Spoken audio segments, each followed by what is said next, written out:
With a heavy heart, I type this message, unsure if this is the right place to seek guidance.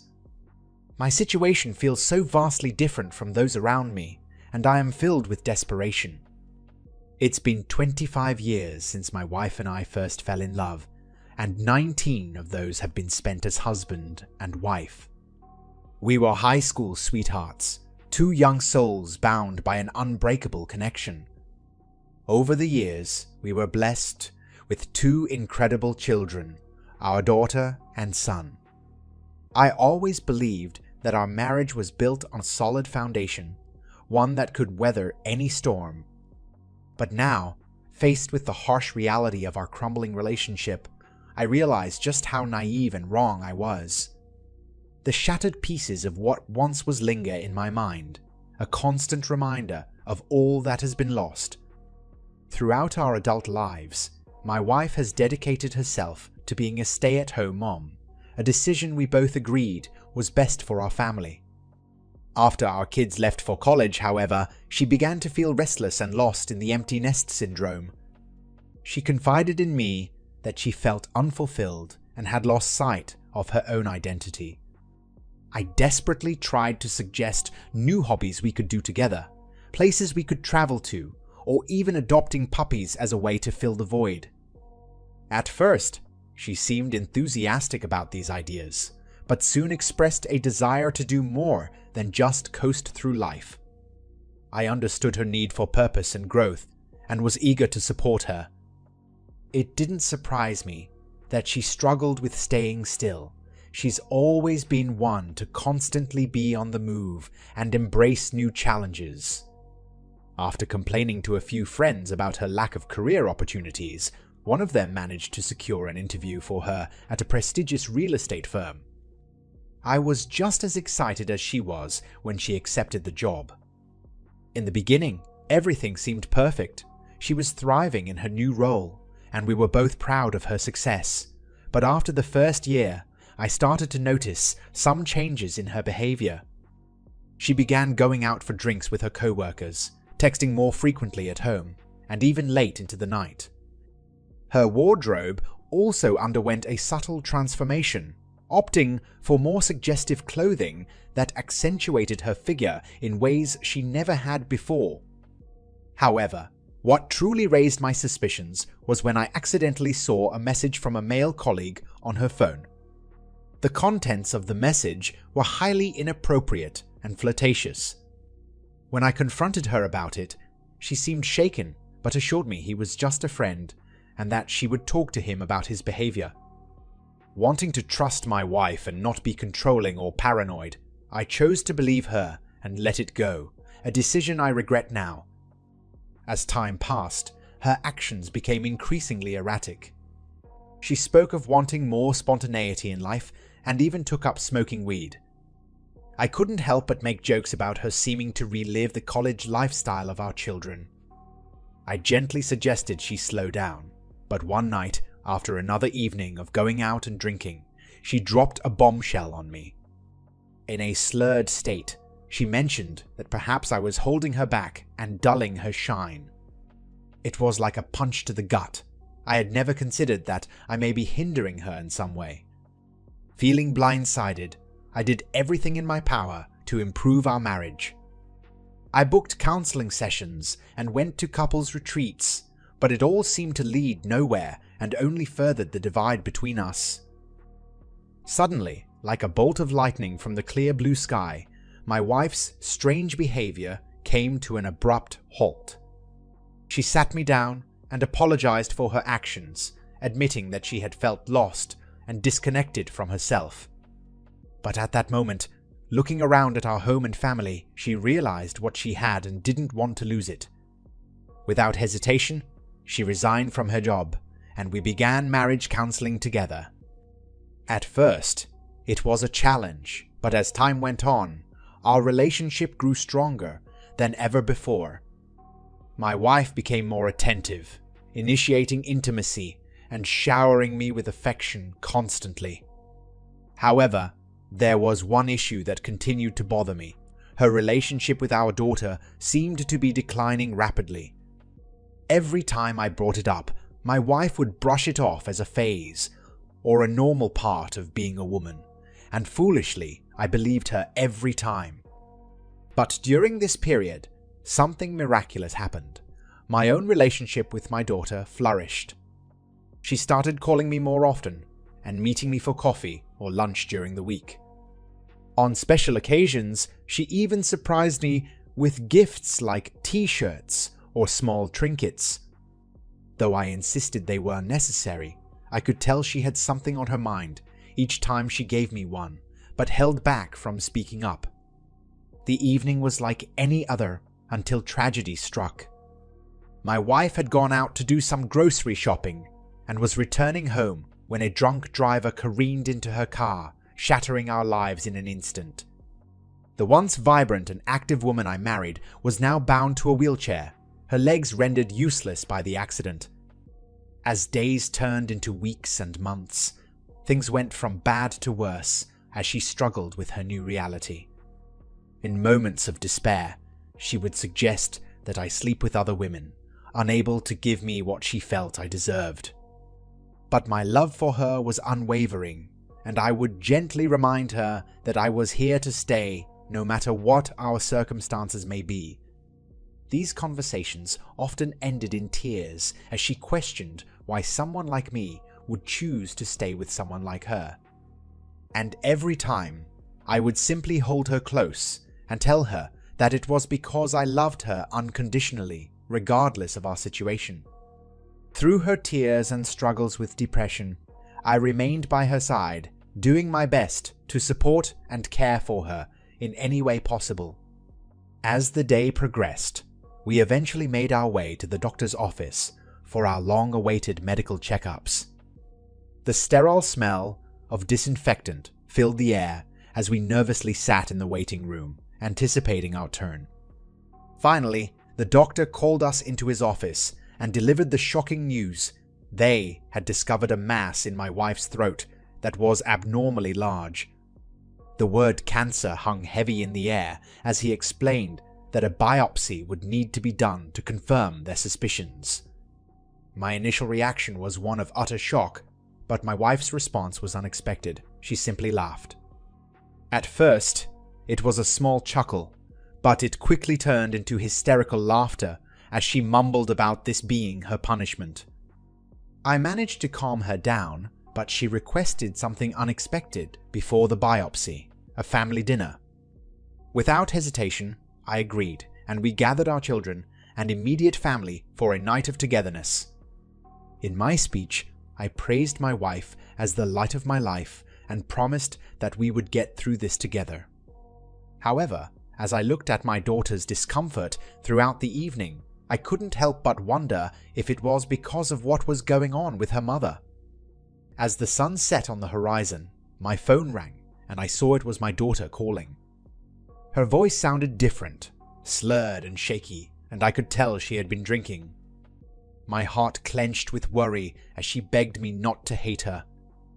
I reassured her that I would never hate her, my precious little girl, and that no matter what, I would always love her. Her words were interrupted by sobs as she confessed to something that shattered my world. It turns out that while my wife was busy climbing the corporate ladder at the real estate firm, my daughter had gone on a road trip with some friends. They decided to stop at a diner they don't normally go to for a bite to eat, but instead of food, my daughter found betrayal. She caught her mother in a passionate embrace with a man she had never seen before. It was like a scene from a movie, their lips locked in an intimate dance, oblivious to the world around them. And this wasn't just any man, he was nothing like me. My daughter's heartbreak and anger spilled through the phone as she revealed that this was the reason for our failed marriage and why our relationship had deteriorated. As painful as it was to hear, I couldn't help but feel grateful for her honesty and relieved that our bond had grown stronger in the midst of such turmoil. I confronted my wife in a moment of gut-wrenching honesty. To her credit, she didn't deny it. Tears streamed down her face as she confirmed what I already knew. the co-worker from the messages was more than just a flirty acquaintance. She admitted that it was the dumbest thing she had ever done, but said he had relentlessly pursued her until she finally caved. As she spoke, her words carried the weight of regret and shame. She explained that getting caught by our daughter had been a wake-up call, making her realize the gravity of her actions. She wanted to keep it hidden, never wanting to hurt me, but also too cowardly to confess. She even begged our child to stay quiet about it. My heart felt like it had been ripped open as I tried to process this betrayal. Every aspect of our relationship was now called into question, and I couldn't help but wonder where I went wrong. Through tears and sobs, she reassured me that I had been a good husband and none of this was my fault. But since the truth came out, I couldn't bring myself to show her any love or affection. Our interactions became more like those between a nurse and patient, rather than a husband and wife. The thought of leaving her crossed my mind, but then I remembered how dependent she was on me, financially and emotionally, and it seemed incredibly unfair to leave her stranded. I apologize if this all seems jumbled and scattered. My thoughts are in disarray as I try to make sense of everything that has happened. My emotions are in turmoil, and I'm struggling to find a way forward from this devastating blow. Update. The outpouring of support from both strangers on the post and messages in my inbox was overwhelming. It brought a sense of comfort and reassurance that we were not alone in our struggles. I did something that I am deeply ashamed of. My wife has always pushed me to share my true feelings and thoughts about her, no matter how ugly or cruel they may be. After my first post in the afternoon, as I prepared lunch for her as I always do, she suddenly grabbed my hand and begged me once again to open up to her. She couldn't bear the way I had been treating her since our D-Day, and so I exploded with pent-up emotions. Everything inside of me came rushing out. I told her that she was perfection to me, but since this betrayal, she has become used in my eyes. The very sound of her voice used to fill me with love and desire to give her the world, but now, just being around her makes me want to run away and never look back. I confess that she feels like a dead weight around my neck that will never leave because it needs me to survive. Despite all of this pain, she is still the first thing on my mind when I wake up in the morning and the last thing on my mind before I fall asleep at night. But those thoughts are accompanied by a pain so intense that I didn't know it was possible to feel. It makes me absolutely miserable because somehow, despite everything, I still need her. My longing to hold her in my arms is met with a flood of painful memories, images of her with another man betraying our love. But what cuts deepest is the fact that she dragged our innocent daughter into this mess. She thoughtlessly put our little girl in an impossible position and expected life to continue as normal. As I confronted my wife, tears streaming down her face, she admitted to deserving all the consequences coming her way. She begged for forgiveness, sharing how she has tirelessly tried to make amends for the despicable choice she made during that dark time. And though our daughter's relationship with her remains unchanged on the surface, it is a constant reminder of her actions and their impact. Through sobs and apologies, my wife confessed her remorse and guilt, willing to do anything to help me heal and recover from this heartbreak. She wanted me to know that even if I never forgive her and choose to end our marriage, she will always love only me. She holds no regrets about our life together, despite its current state, because it was more than she ever dreamed of. But behind her tear-stained face lies a woman who can barely stand to look at herself in the mirror. The reflection staring back at her is someone she never wanted to be.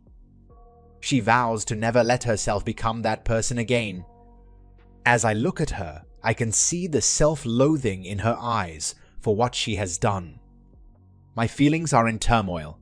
Is it possible to love someone deeply, yet also hate them intensely? The inner conflict within me is overwhelming.